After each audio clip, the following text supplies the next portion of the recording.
Bab 2871. Apa hubungannya denganmu? Setelah mendengar ucapan Mile, ekspresi Frena seketika tampak aneh. Mile sepertinya tidak menghormati pemilik pena kebenaran agung. Apakah mereka benar-benar sangat akrab? Frena tidak banyak bertanya. Tidak lama kemudian, dua orang itu tiba di sebuah kota kuno. Siapapun yang ingin menuju wilayah dalam harus menggunakan formasi teleportasi. Jika tidak, mereka berdua juga harus menggunakan waktu beberapa bulan untuk tiba di wilayah dalam. Seluruh kota tandus kuno sungguh sangat luas.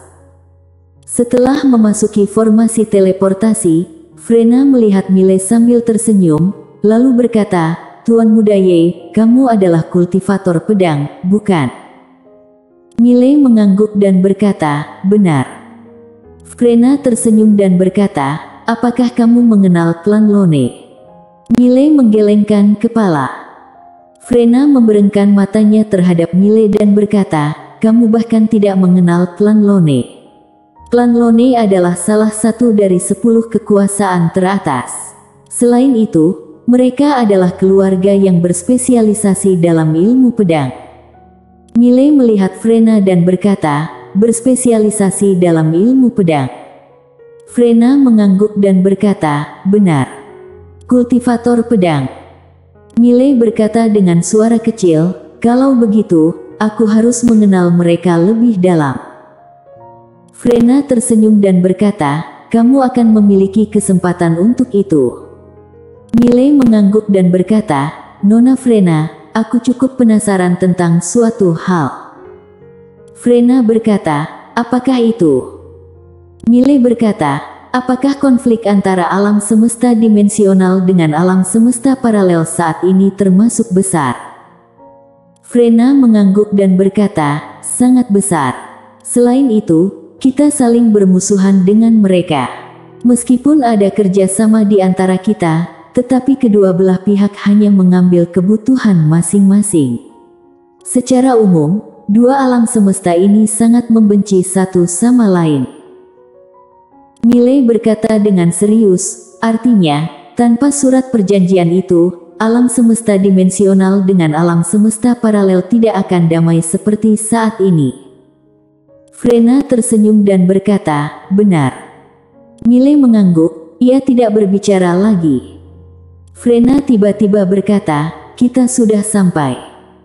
Selesai berbicara, seberkas cahaya putih muncul di depan dua orang tersebut. Setelah menembus cahaya putih itu, Mile dan Frena tiba di sebuah lapangan. Mile melihat sekeliling, lalu berkata, "Kota suci." Frena menggelengkan kepala sambil tersenyum. Ia berkata, "Ini adalah klan Si. Aku perlu menangani sedikit masalah, tunggu aku sebentar. Ayo, ikuti aku." Mile mengangguk dan berkata, "Baik." Frena berjalan menuju kejauhan, Mile juga segera mengikutinya. Di sepanjang jalan, Mile menyadari bahwa ada banyak orang yang memberi hormat kepada Frena. Tidak lama kemudian, Frena dan Mile tiba di depan sebuah istana. Frena berbalik badan dan melihat Mile, ia tersenyum dan berkata, "Istirahatlah di sini dan tunggu aku." Mile mengangguk dan berkata, "Baik." Frena berbalik badan dan pergi. Mile tidak memasuki istana itu, tetapi ia melihat sekeliling dengan penasaran. Harus diakui bahwa klan Si sangat kuat. Pada saat ini, ia telah merasakan ratusan aura yang mengerikan. Selain itu, ada beberapa kesadaran ilahi yang mengarah padanya, baik secara sengaja maupun tidak. Jika ia tidak datang bersama Frena, ia pasti telah diserang oleh kelompok master dalam jumlah besar. Mile menggelengkan kepala sambil menghela napas. Perjalanan menuju kota Suanceng masih sangat panjang. Pada saat ini, seorang pemuda tiba-tiba datang dari samping. Mile melihat pemuda itu, ia memiliki penampilan yang tampan dan tampak muda. Selain itu, ia juga cukup mirip dengan Frena. Pria itu berjalan ke depan Mile. Ia tersenyum dan berkata, apakah kamu adalah Tuan Muda Ye? Mile tersenyum dan berkata, benar. Pria itu tersenyum dan berkata, namaku Vendisi, aku adalah adik laki-laki Frena. Kali ini, aku juga ingin pergi ke kota suci. Mile tersenyum dan berkata, saudara Fendi, senang bertemu denganmu. Fendi tersenyum dan berkata, saudara Ye, aku mendengar dari kakakku bahwa kamu adalah kultivator pedang. Apakah itu benar? Mile mengangguk. Fendi tersenyum dan berkata, bagus sekali. Aku kebetulan mengenal Martius dari klan Lone, ia juga merupakan kultivator pedang. Kelak, aku akan memperkenalkan kamu dengannya. Mile mengangguk dan berkata, baik. Fendi tiba-tiba berkata, saudara Ye, ini adalah pertama kalinya kakakku kembali ke keluarga dengan membawa pria lain. Mile tercengang, kemudian tersenyum dan berkata, aku dan Nona Frena hanyalah teman.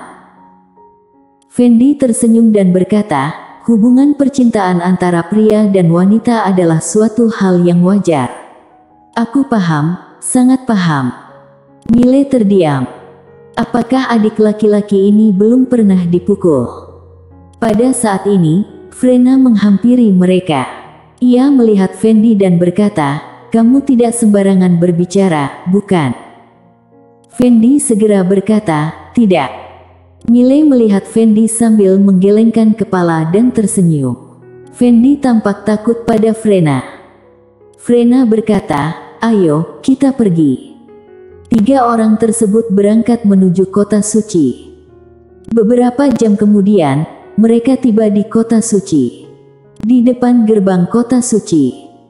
Ini adalah pertama kalinya Mile melihat kota suci. Sesungguhnya, kota tersebut tidak besar, bahkan cukup kecil. Namun, keseluruhan kota tersebut sangat kuno dan tampak terpencil. Di depan gerbang kota terdapat sebuah patung, yaitu Kaisar Langit kuno. Ia merupakan seorang pria parubaya yang mengenakan jubah panjang berwarna abu-abu dan tampak sederhana. Ia memandang langit dan tidak ada yang mendominasi darinya, ia tampak seperti manusia biasa. Mile sedikit terkejut saat melihat patung di depan mata itu, karena berbeda dengan Kaisar Langit kuno yang ia bayangkan. Pada saat ini, Frena dan Fendi memberi hormat kepada Kaisar Langit kuno dengan ekspresi tulus. Setelah memberi hormat, Frena berjalan ke depan gerbang kota. Seorang orang tua berdiri di depan gerbang kota. Orang tua tersebut sangat kurus dan ia sedang memegang sebatang rokok. Frena memberi hormat dan berkata, Tetua Zeng. Sosok tua itu melihat Frena dan berkata, masuklah. Frena memberi hormat, kemudian berjalan menuju kota. Fendi juga berjalan masuk dengan lancar.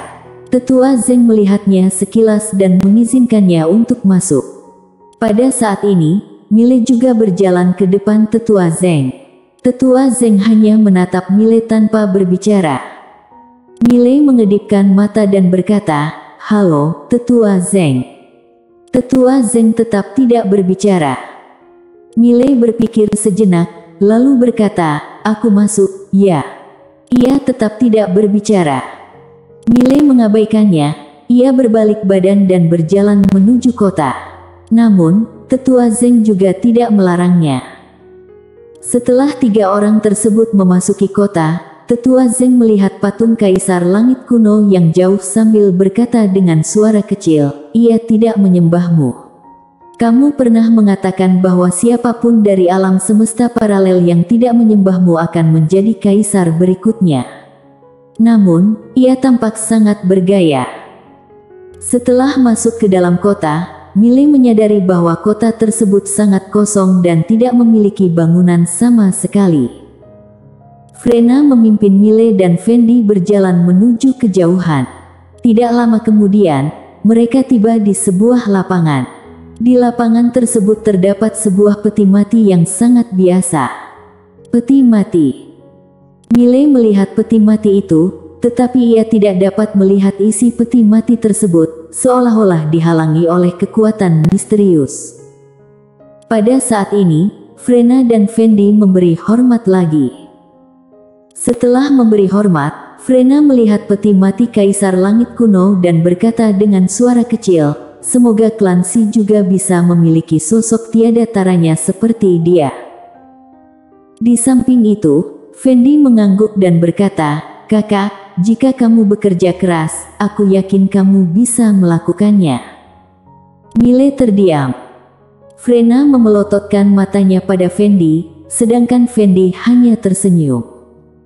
Frena berbalik badan dan melihat Mile, lalu berkata, "Apakah kamu tidak ingin menyembahnya?" Fendi melihat Mile tanpa berbicara. Mile tersenyum dan berkata, "Menurutku, memiliki rasa hormat sudah cukup. Aku telah menghormatinya dari dalam hati, mengapa aku harus berpegang pada formalitas?" Frena mengangkat ibu jarinya dan berkata, "Kamu sungguh merupakan seorang pelajar, kamu cukup ahli dalam berbicara." Mile menggelengkan kepala sambil tersenyum. Pada saat ini terdengar suara dari samping, yang berkata, "Frena." Frena berbalik badan dan melihat seorang pria datang menghampirinya. Pria itu mengenakan jubah panjang hitam dan memegang sebilah pedang. Kultivator pedang.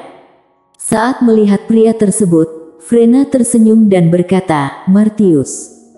Martius berjalan ke depan Frena, ia tersenyum dan berkata, "Aku telah lama menunggumu." Frena mengangguk, ia berekspresi tenang dan bertanya, "Berapa banyak orang yang telah tiba?" Martius berkata, "Sebagian besar telah datang, mereka sudah berada di istana Kaisar."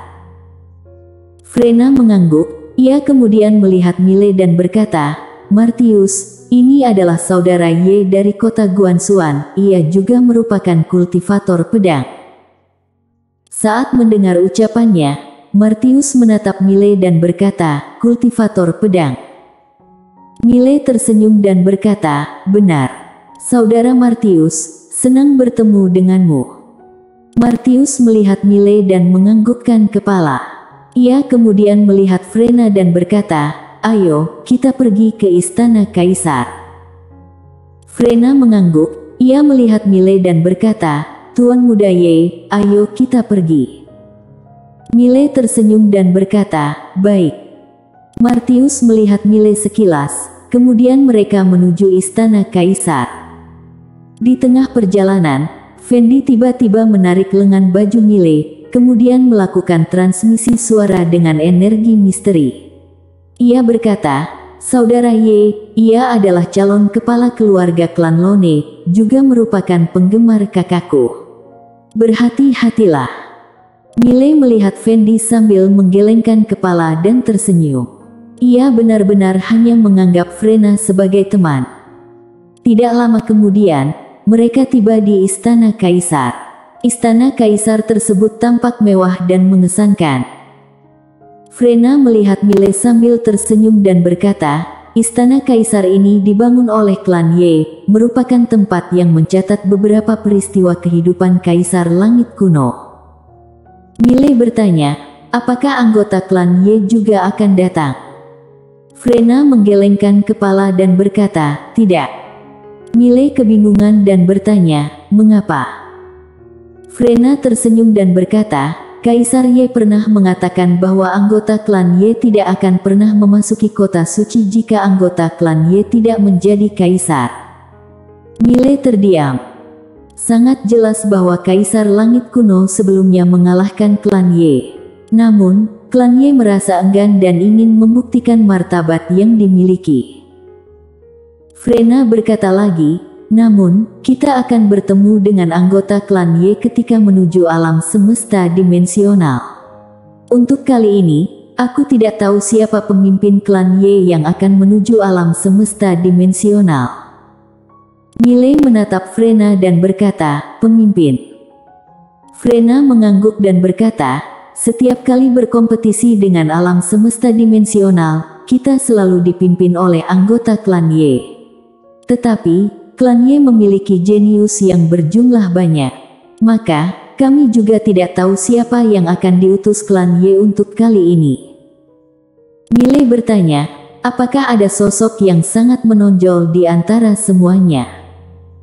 Frena menatap Miley dan berkata, semuanya adalah sosok hebat. Miley terdiam. Fendi tersenyum dan berkata, maksud saudara Ye, apakah ada sosok yang sangat kuat dan mampu mengalahkan banyak orang? Miley mengangguk. Fendi berkata, ada, tetapi, ia tidak pernah muncul. Ia sangat misterius. Tentu saja, jenius dari berbagai klan besar juga misterius, karena biasanya tidak pernah saling bertukar pandangan. Jenius dari berbagai klan besar hanya akan muncul ketika menghadapi alam semesta dimensional. Semua orang sangat serius saat menghadapi alam semesta dimensional. Miley berkata, yang berarti, kota tandus kuno kini masih tetap bersatu. Frena tersenyum dan berkata, tidak termasuk bersatu, pertarungan secara terbuka maupun diam-diam masih terjadi.